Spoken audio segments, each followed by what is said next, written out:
Squid Game. This is a special request. I honestly didn't know if I wanted to do this because it's one of the most reacted to, one of the most reviewed, one of the most talked about series on Netflix right now, and rightfully so. It's a great series, but it's a special request. That's why I'm doing it, and I hope that I've seen the entire series, so I'll be sharing some of my observations, that some insights, some realizations that I had while watching their series. I'll be sharing some of my observations about the filmmaking, the writing, characterizations, the acting, and I hope you find it helpful or at the very least entertaining. So let's get to it. Okay, this scene, the very first scene in the entire series. Many people, I've heard many of my friends say, and some people mention it on Twitter, that the series is about oppression, about how rich people are actually manipulating the needs and the problems of the poor. Some people are talking about how this represents the flawed system of the government and how it's making things worse for many people. And some people are saying that this is a representation of this or that, and I think all of those are correct, but large by and but I do think the series is about addiction. I think that's the main story, that's the main point of the whole series. It's about addiction. Sure, the gap between the rich and the poor, the social system, the way the government is running, and all these regulations, it's making it worse for poor people. But that is not the main conflict. The main conflict is actually addiction. This is not a battle of the main character versus another character, or a battle between nature or system and people. It's a battle of a person against himself. This is about addiction. This is a story of addiction, and this is what happens to addicts. And I was just going back through the likes when I was watching this after this very first scene. It just flashed back, like people like Kobe Bryant and Bill Gates, for that matter, or Michael Jordan, Tom Brady, all of these people who have been obsessed with winning, obsessed with their craft, obsessed with whatever it is that they're doing. You can't, with all of those energy and all of those time that they devote to become the best in what they're doing, or create something that's the best out there.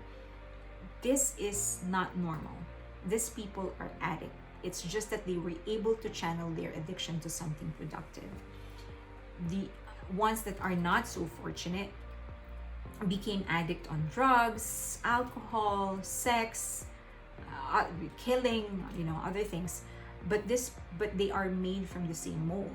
The difference is that they were able to port their addiction or channel their addiction to something productive. And all addiction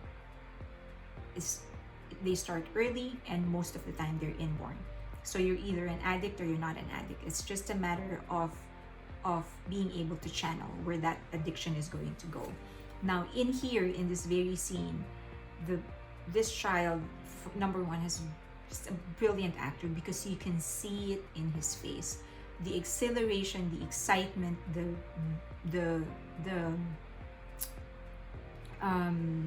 what do you call this, the high that he's getting from this adventure that he's going through, that it is not as much about the prize that they get, because more often when you're a child, you don't really win any of those prizes. It's just the joy and the exhilaration and the rush that you get for the adventure that you're going through. So this message would not have been communicated well had he been a bad actor. So he deserves to be praised. Okay, next scene is this scene with when Gi-hun is, did I pronounce this right? Yeah, his name correctly, with his mom here. Because I think, number one, he's a great actor for sure, but the director was able to portray him to become for the director was able to force us to look at him like a child, even from the physical design of this entire thing. He was made to look like a child. So basically, the director is forcing us to look at him like a child, even though he's a grown man. So he was positioned lower than his mom. His mom is older, but he was positioned lower than his mom, which, as I've said, forces us as an audience to look down on him. Second is the way that he was acting. There's this he was whining a little bit, and that's very unbecoming of a man, especially of a father. And to a certain degree, that's how addicts are. Once you start your addiction into something, you kind of stop growing, and you just get stuck in that like frame of mind. And he has been an addict since he was a kid, as evidenced by the first scene. So I think that's brilliant. The next scene is when he was actually doing the claw machine with the kid. I think this scene is really brilliant. First, the kid, he was so good. That moment when Gihun, so they won the prize that he wanted, the gift that he didn't even know what is inside, and he was putting it inside his plastic bag, and the child was sort of waiting for him. You can feel not put it, but he was celebrating on his own. Sorry, he was celebrating on his own, so he was twirling around, and the child was there waiting to celebrate with him, and you can just feel the excitement of the child, like, come on now, I'm here, I also won this with you. And I felt that exhilaration in him. So great acting for the child. But more than anything is that this is proof eternal that Gihun, to the very end, would put everything to chance, which is a sign of addiction.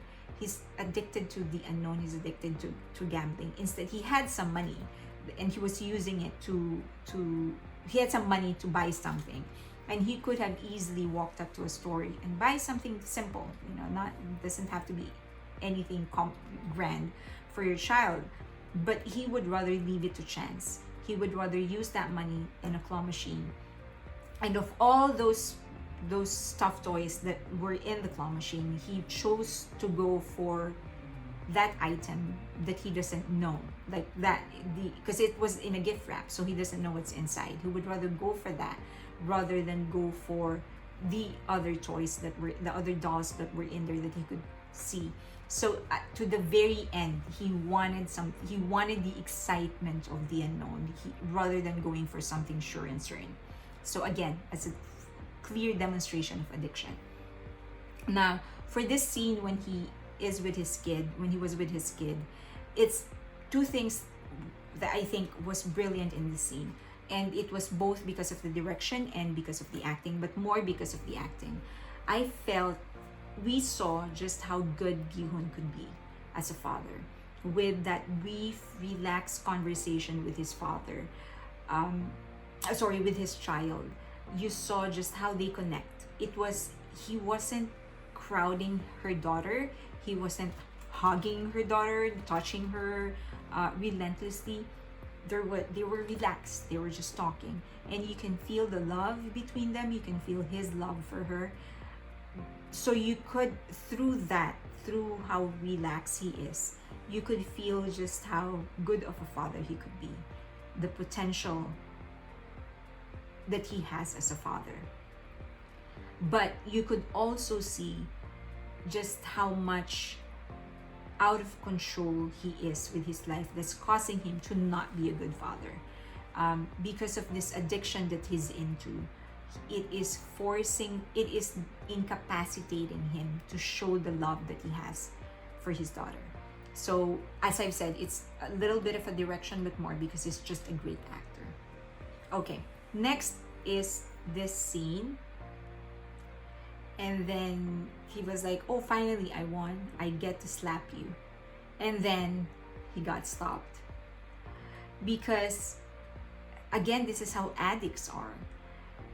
usually some addicts would start, for example, they would start getting into drugs because they want to escape, or they want to escape the reality of their life, their miserable life. Some of them, you know, their parents beat them up, they get abused, and they want to escape, and so this drug, they turn to drugs to escape that. But once you get in that, once you get sucked into addiction, you actually forget the reason you're there in the first place.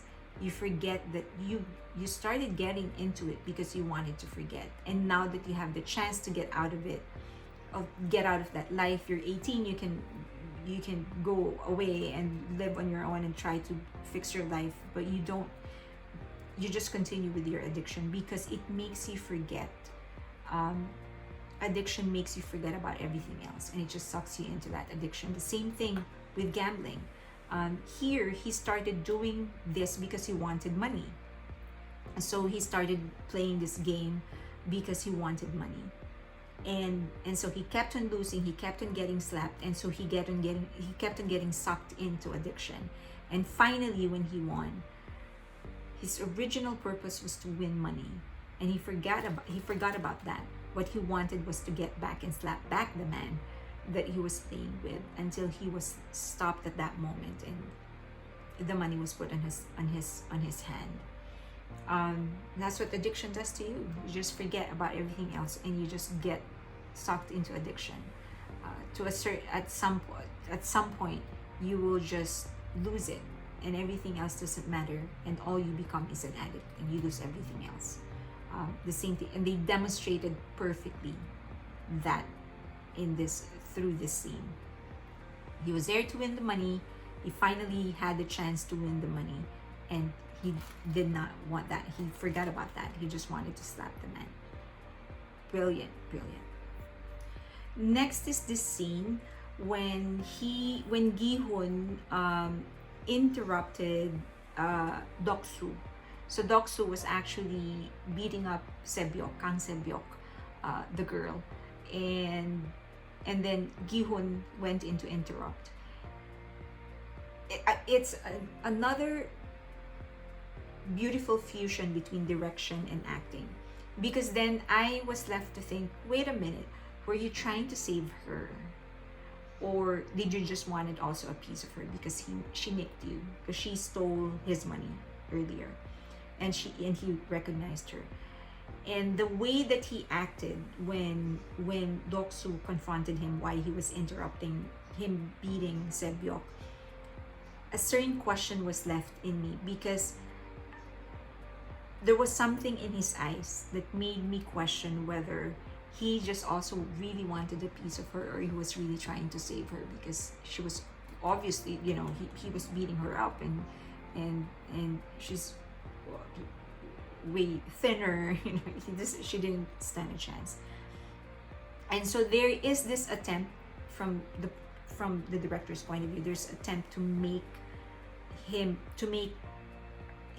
to get some sympathy, to make him a little likable, because so far all we see from him is desperation, addiction, how bad of a father he is. But in this moment, in this specific moment, there's this hint of question, like there's a hint of doubt. Maybe he was trying to save her and not just trying to have a piece of her as well. So brilliant direction, brilliant writing, of course. Next, I love this scene when they were taking their pictures one by one, when all the contestants were taking their pictures one by one, and the front man, he was looking at all the pictures, and he was standing above all the pictures. It made him look like a god. And the director made us see him like a god. Everyone's below him. Next is the first game, the very first game when they went out there for the freeze in and freeze game. This is a very popular Korean game, but I love how the doll shoot the very first loser, number 3 to 4 in this scene.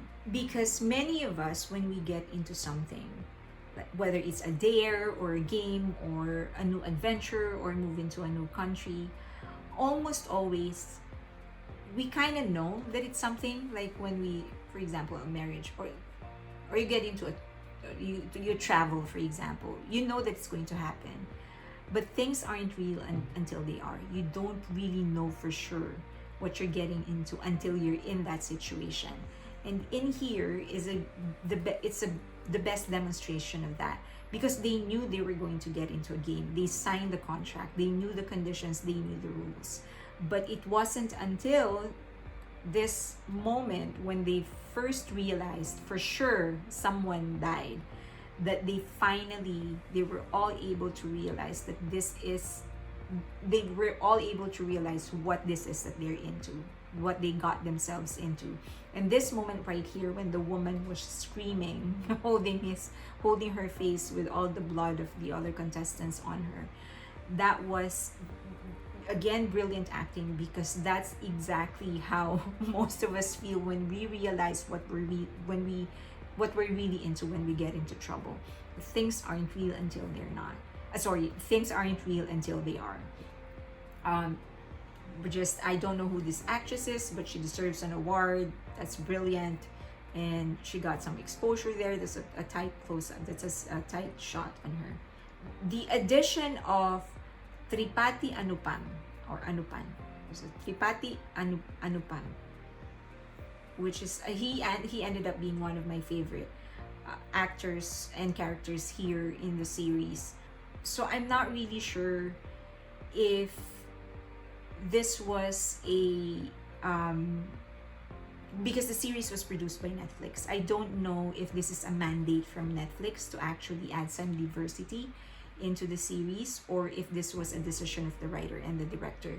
Nonetheless, he's a brilliant actor, and it's also a good representation. It's actually reality. This is reality in Korea. That not everybody in Korean is Korea. Not everybody in Korea is Korean. There are other races in there who end up being there either because they want to or because they didn't have a choice. But it's a good representation. Okay, next. Okay, now there's this scene where Gi-hoon was talking highly of Sang-woo. When he first saw him in the game, and he said, "Hey, you're here. Why are you here when you're supposed to be the SMU graduate in our batch? You're supposed to have like a brilliant future." It is this scene. So he's kind of hard to like, and he's hard to hate as well, because on the one hand, he doesn't have any mean bone in his body. And when he was talking about Sang-woo's achievement as the one guy who managed to get into SNU, or Seoul National University, that's just how he feels. Like, he feels in awe of this guy, his playmate who ended up being in NSU, graduating from college. So for he's not envious of him. He's not jealous of what he has achieved. He, in fact, is proud of this guy. So, but then on the other hand, he lacks the sensibility, because if you're somebody sensitive and if you're thinking, you would know that this guy is not in a good situation. If he's a graduate of SNU and he's here, he's not. There's something's up, and maybe saying something like that could end up offending somebody rather than making them happy. That it will be taken as an offense rather than as a compliment. So on the one hand, that he doesn't have a mean bone in his body. On the other hand, he's so hard to like, because he seems to be so insensitive towards the reality of the situation. But then it circles back to who he is. He's an addict, and he stopped maturing. He stopped growing up, and he got stuck in that age where he was when he started his addiction towards adventure and towards game and towards betting. So the first episode did a very good job in establishing the characters, the situation, and the theme of the movie. From the get-go, from the very first episode, I knew this is a series about addiction. And I appreciated all the dimensions and all the layers that are waiting to be discovered, because you know there's so much in each character. On Sangwoo, for example, if he's an SMU graduate, what happened? If even Gi-hoon, who's talking so highly of him, found him in this situation, you know there's so much more to eat to explore. And then there's the Indian guy, Ali. You know that they're in a competition, but he opted to save Gi-hoon rather than push him down or let go of him, because that would have gotten him killed. But instead of doing that, he saved him. He held him with all of his might. And so there's so much more to this character. You know that he knows that this is a competition, and he could have taken out one, you know, get one more out of the way, but he didn't. And so there's more to explore there.